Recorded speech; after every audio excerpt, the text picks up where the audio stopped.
Good morning.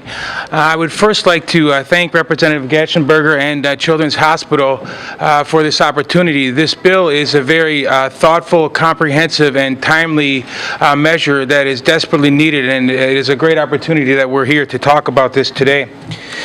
I would like to talk a little bit about the prevalence and the symptoms and the Missourians, how they're impacted by concussions.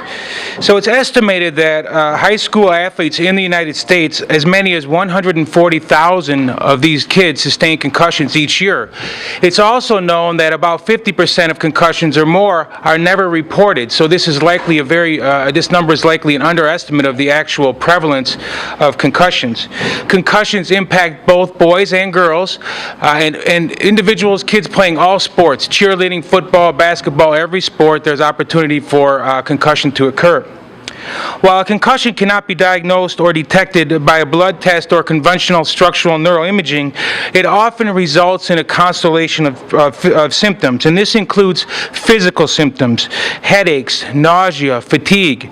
It includes cognitive symptoms such as diminished speed of processing, diminished attention, diminished learning and memory. It includes physical, psychological, and behavioral issues such as irritability, a diminished tolerance for frustration. It includes sensory dysfunction such as coordination and balance problems, hearing changes, vision changes. So this injury, the brain controls everything we do, and this injury to the brain can impact every aspect of what an individual does. The vast majority of adults who incur a concussion will heal relatively quickly with a full recovery. It takes time, and we know that children take longer. Younger brains take longer to recover. We also know that children who have a history of learning disability, or if their brain has been compromised in the past by other injuries, they may even require greater time to recover. It is conservatively estimated that at least 1 in 6 of these kids return to play before their concussion has completely recovered and healed. So when that occurs, the consequences can be dire. And you heard a little bit about second impact syndrome, and that is a potentially fatal condition that can occur when a child or a person sustains a concussion when they have not completely recovered from a prior concussion.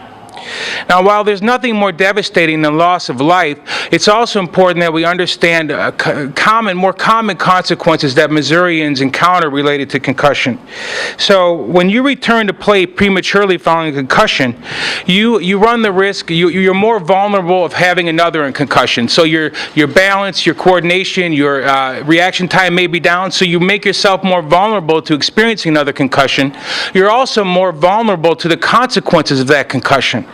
So originally what would have been an injury that may have taken a number of days or weeks to recover fully now turns into a condition where you have symptoms that may be enduring, they may last, they may rob the individual of opportunity, they may impact vocational performance, educational performance, social functioning. So here's something that would have healed pretty well on its own if given the proper time and managed appropriately, turns into a very significant condition that can have lifelong and enduring consequences.